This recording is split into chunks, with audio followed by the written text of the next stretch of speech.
Assalamualaikum warahmatullahi wabarakatuh.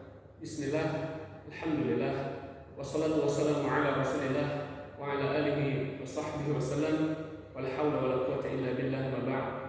Yang saya hormati dosen pengampu dari mata kuliah Media Pembelajaran Bahasa Arab, Ustaz Muhammad Aman Toha, hafizahullah.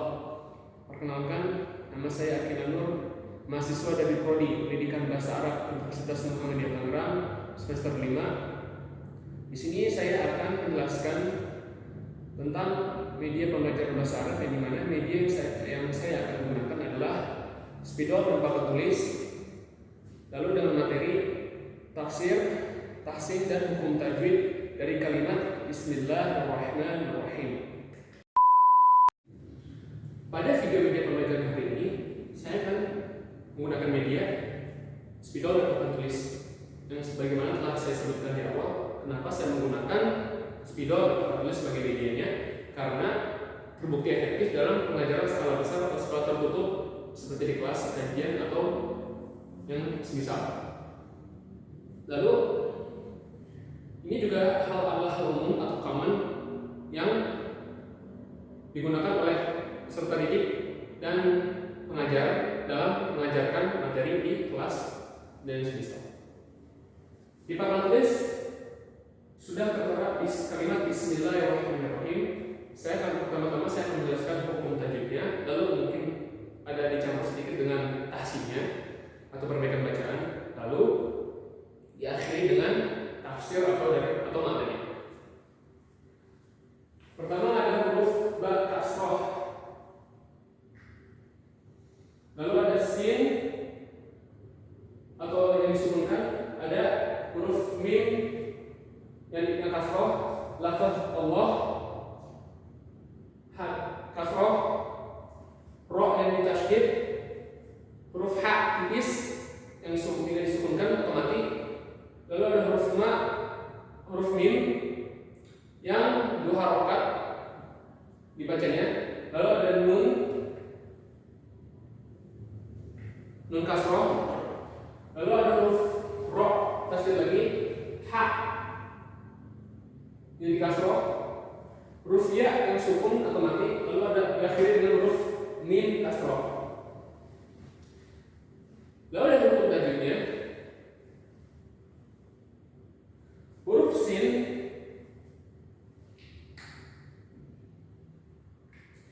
dibacanya sofir. Apa itu sofir? Sofir dalam ilmu tajwid artinya tajam atau dalam makna lain jelas. Jadi huruf sin itu harus disebutkan dengan jelas. Sin, sin, sin. Jadi apabila membaca huruf kalimat Bismillah, maka harus dengan jelas. Bismillah, bis. Lalu ada huruf mim kasroh bertemu dengan lafaz Allah. Secara hukum tajwid ini hukumnya adalah tarkik, dibaca tipis. Millah. Lalu huruf kasroh bertemu dengan huruf ro yang ditasydid. Hirra.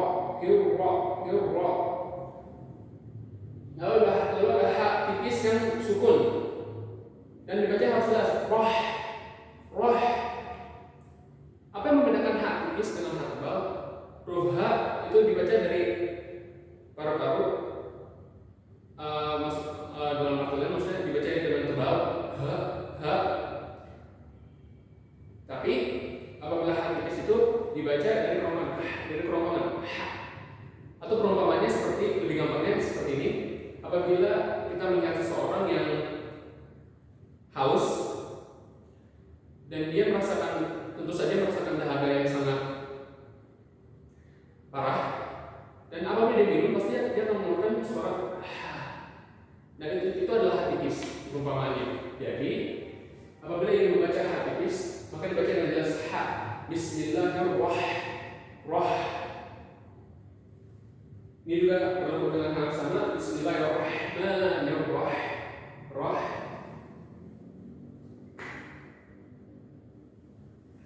Lalu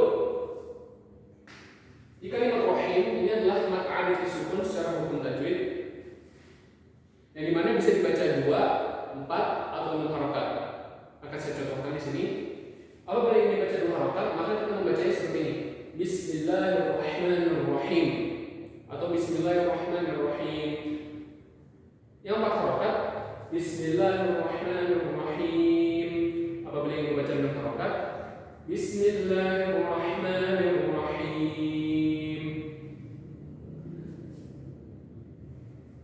Langsung lanjut ke tahsin atau perbaikan bacaan. Beberapa kesalahan di masyarakat adalah ketika seseorang atau orang yang masih awam dalam hukum tajwid atau belum membaca atau belum fasih dalam membaca Al-Quran, biasa ada kesalahan di huruf ha tipis karena dia tidak bisa membedakan ha tipis dengan ha tebal. Maka kita sering mendengar seorang membacanya Bismillahirrahmanirrahim. Hada khata. Ini adalah kesalahan atau masuk ke dalam kesalahan besar atau yang bisa merubah makna, yaitu lahir jadi. Maka cara memperbaikinya atau cara menasihatinya adalah dengan tentu saja dengan hikmah, lalu dengan metode yang tepat. Maka kita bisa saja mengajarkannya dengan perlahan-lahan, dengan tahapan-tahapan. Namun apabila yang kita mengajar secara ringkas, maka kita bisa saja menunjukkan perumpamaan seperti yang telah saya sebutkan. Maka kita bisa mendemonstrasikannya kepada yang awam dengan membaca secara lantang, yaitu seperti Bismillahirrahmanirrahim, ditekankan pada huruf yang dimana orang itu membacanya salah, seperti di ha tipis ini. Kita harus menekankan di situ Bismillahirrahmanirrahim. Apabila salah di panjangnya atau di harokatnya, maka kita bisa lagi-lagi mendemonstrasikan atau menekankan di kesalahannya Bismillahirrahmanirrahim. Namun kita perlu tahu ada beberapa riwayat memang yang huruf harokat yang dibaca 6 dibaca 2. Namun apabila kita ingin menjelaskan kepada orang awam, kita hanya menjelaskannya secara yang simpel, yang ringkas, yang gampang. Maka kita jelaskan yang memang mudah untuk dicerna oleh orang awam. Lalu terakhir saya akan menjelaskan secara tafsir atau makna, dimulai dari ba kasrah. Ba kasrah memiliki makna yang sangat penting. Pokoknya oleh karena itu para ulama menjelaskan ba kasrah memiliki makna memohon pertolongan atau keberkahan kepada Allah Subhanahu wa taala. Maka dalam bahasa Arab ini disebut isti'anah.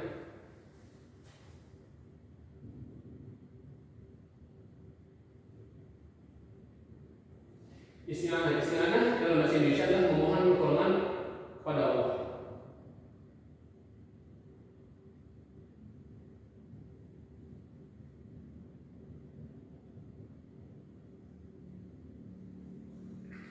Oleh karena itu, apabila seseorang mengucapkan Bismillah atau kalimat versi lengkapnya Bismillahirrahmanirrahim, maka ini menandakan seorang hamba memerlukan pertolongan dan keberkahan kepada Allah. Karena apabila kita tidak mengucapkan hal ini, maka kita khawatir apapun yang kita kerjakan, urusan apapun yang kita kerjakan akan berakhir berantakan dan tidak berkah oleh Allah. Maka dalam hadis yang diriwayatkan oleh Al-Khatib dalam kitab Al-Jami', Rasulullah SAW menjelaskan yang artinya setiap aktivitas atau setiap perkara dalam tanda kutip yang positif, tapi tidak dimulai dengan Bismillah atau Bismillahirrahmanirrahim, maka perkara tersebut atau aktivitas tersebut terputus dari keberkahan atau tidak berkah. Maka bisa disimpulkan bahwa kalimat Bismillahirrahmanirrahim ini adalah simbol dari kebutuhan seorang hamba.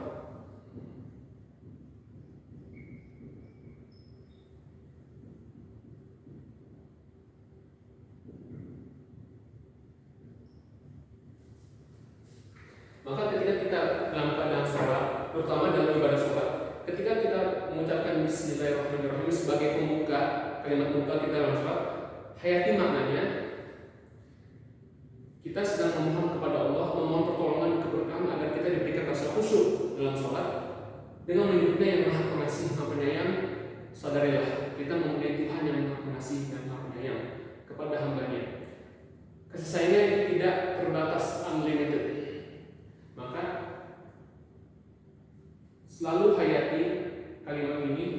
karena kalimat ini memiliki makna yang sangat penting walaupun pendek. Namun para ulama menjelaskan dalam berbagai kitab dan dalam berbagai macam kajian bahwa kalimat ini adalah kalimat yang sangat penting dan harus kita hayati dalam keadaan apapun, dalam kondisi apapun, dalam perkara dan dalam aktivitas apapun, dan terutama dalam ibadah sholat.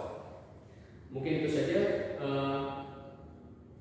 materi atau hal yang bisa saya jelaskan pada hari ini, dan semoga apa yang saya sampaikan bisa bermanfaat bagi kita semua.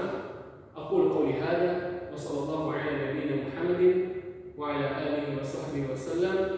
Wassalamualaikum warahmatullahi